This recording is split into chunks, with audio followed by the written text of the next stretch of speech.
আজ আমরা আমাদের টিমের একটা দারুণ কাজ নিয়ে কথা বলবো। এখানে আমরা আলোচনা করব ভাইরোলজির একটা অনেক পুরনো চ্যালেঞ্জ আমরা কিভাবে মোকাবেলা করেছি। একটা ছোট্ট মাছ ব্যবহার করে আমরা হিউম্যান নোরোভাইরাসের মতো একটা জটিল ভাইরাসের রহস্য উন্মোচন করতে পেরেছি, যা এর চিকিৎসার জন্য নতুন নতুন পথ খুলে দিয়েছে। তো চলুন দেখে নিই আমরা কি নিয়ে কথা বলবো। প্রথমে আমরা দেখব নোরোভাইরাস আসলে ঠিক কতটা বড় একটা সমস্যা। এরপর আমরা আমাদের পুরনো বেশ জটিল পদ্ধতিটা নিয়ে আলোচনা করব এবং দেখাবো কিভাবে একটা যুগান্তকারী আবিষ্কারের মাধ্যমে আমরা সেটাকে অনেক সহজ করে ফেলেছি। আর সবশেষে আমরা দেখব এই নতুন টুলকিটটা কিভাবে এর নিরাময় খোঁজার প্রক্রিয়াকে আরও দ্রুত করতে পারে। আচ্ছা, তাহলে বিষয়টার গভীরে যাওয়া যাক। এই রিসার্চটা কেন এতটা দরকারি সেটা বুঝতে হলে আগে সমস্যাটার গভীরতা বোঝা প্রয়োজন। শুরুতেই এই সংখ্যাটা দেখুন, $60.3 বিলিয়ন। ভাবা যায় প্রতি বছর নোরোভাইরাসের কারণে বিশ্ব অর্থনীতিতে ঠিক এই পরিমাণ টাকাই ক্ষতি হয়। এই বিশাল অঙ্কটা চোখে আঙুল দিয়ে দেখিয়ে দেয় এর বৈশ্বিক প্রভাব কতটা মারাত্মক।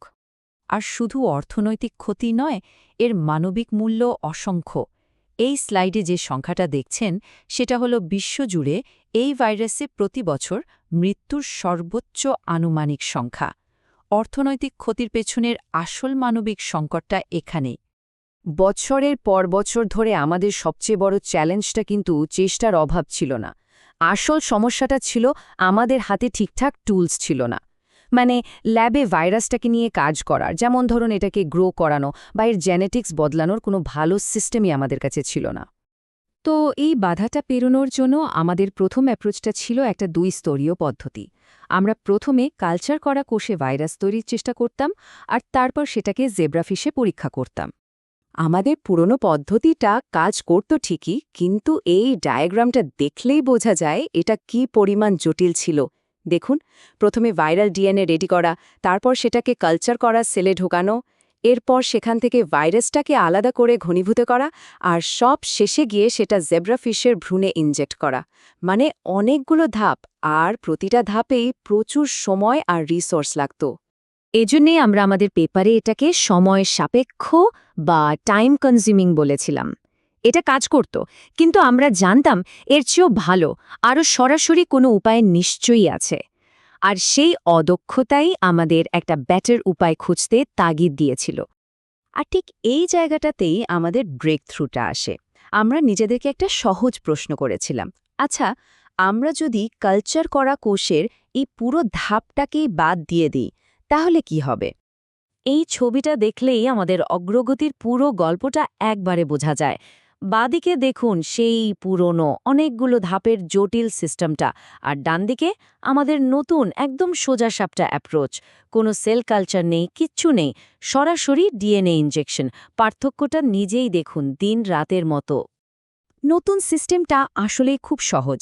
আমরা প্রথমে ভাইরাসের ডিএনএ ডিজাইন করি, তারপর সেই ডিএনএ ক্লোনটা সরাসরি জেব্রাফিশের এককোষী ভ্রূণের মধ্যে ইনজেক্ট করে দিই। ব্যাস, কয়েকদিন পর ভ্রূণের ভেতর থেকেই একেবারে রেডি সংক্রামক ভাইরাস পাওয়া যায়। ভ্রূণটাই তখন ভাইরাস তৈরির একটা ফ্যাক্টরি হয়ে ওঠে। আর সবচেয়ে গুরুত্বপূর্ণ ব্যাপার হলো, এই সিস্টেমে যে ভাইরাস তৈরি হয় সেটা কিন্তু কোনো আধা খ্যাচড়া কিছু না। ইলেকট্রন মাইক্রোস্কোপের নিচে দেখলে বোঝা যায় এগুলো একদম সত্যিকালের সম্পূর্ণ ভাইরাস পার্টিকেল। একটা নতুন টুল বানানোই তো শেষ কথা নয়, তাই না? আসল পরীক্ষা হলো এটা দিয়ে কি করা যায়। তো আমরাও দেরি না করে এই সিস্টেমটাকে আসল গবেষণার কাজে লাগিয়ে দিলাম। আমরা যে কাজটা করছিলাম সেটাকে বলে রিভার্স জেনেটিক্স। মানে আমরা ভাইরাসের জেনেটিক কোড থেকে শুরু করি, সেটাকে নিজেদের প্রয়োজন মতো বদলে দিই, আর তারপর সেই বদলে দেওয়া ভাইরাসটা তৈরি করে দেখি সেটার কি প্রভাব হয়। ভাইরাসকে বোঝার জন্য এটা একটা খুবই শক্তিশালী টেকনিক। এই সিস্টেমের একটা দারুণ অ্যাপ্লিকেশন হলো এটা। আমরা একটা ভাইরাস তৈরি করলাম, যার গায়ে একটা ট্যাগ লাগিয়ে দিয়েছি, যেটার কারণে এটা আক্ষরিক অর্থেই জ্বলজ্বল করে। এর ফলে ভাইরাসের সংখ্যা বাড়ছে কিনা সেটা আমরা খালি চোখেই দেখতে পাই। রিসার্চের জন্য এটা একটা গেম চেঞ্জার। আর এই জলজলে ভাইরাসটা ব্যবহার করেই আমরা কিছু অ্যান্টিভাইরাল ড্রাগ টেস্ট করে ফেললাম। খুব সহজেই দেখা গেল যে 2-CMC ড্রাগ দিলে ভাইরাসের আলো কমে যায়, মানে ড্রাগটা কাজ করছে। কিন্তু রাইবাভিরিন দিলে কোনো পরিবর্তন হয় না। তার মানে ড্রাগ স্ক্রিনিংয়ের জন্য এটা একটা অসাধারণ টুল। শুধু তাই নয়, এই প্ল্যাটফর্মটা দিয়ে আমরা আরও অনেক কিছু করেছি। যেমন মানুষের মধ্যে সবচেয়ে কমন যে GI4 স্ট্রেনটা, সেটা তৈরি করতে পেরেছি। দুটো আলাদা স্ট্রেনকে মিশিয়ে একটা কাইমেরিক বা হাইব্রিড ভাইরাস বানিয়েছি। এটা আমাদের বুঝতে সাহায্য করেছে যে ভাইরাসের কোন অংশটা রেপ্লিকেশনের জন্য দায়ী। এমনকি আমরা একটা দুর্বল ভাইরাসও তৈরি করেছি যা ভবিষ্যতে লাইভ ভ্যাকসিনের ক্যান্ডিডেট হতে পারে। তো এত সব কিছুর পর শেষ কথায় আসা যাক, এই সব কিছুর আসল উদ্দেশ্য কি? কেন এটা এত গুরুত্বপূর্ণ?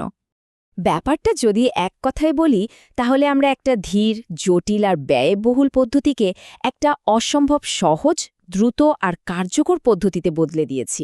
আর এই পরিবর্তনটাই নোরোভাইরাস গবেষণার গতিকে এক ধাক্কায় অনেক গুণ বাড়িয়ে দেবে। আমাদের পেপারের শেষে আমরা এটাই বলেছি যে এটা শুধু একটা টেকনিক্যাল উন্নতি না, এটা একটা নতুন স্ট্র্যাটেজি। এই সিস্টেমগুলো নোরোভাইরাস নিয়ে গবেষণার গতি অনেক বাড়িয়ে দেবে আর ভ্যাকসিন বা অ্যান্টিভাইরাল তৈরির কাজকে আরও সহজ করে তুলবে।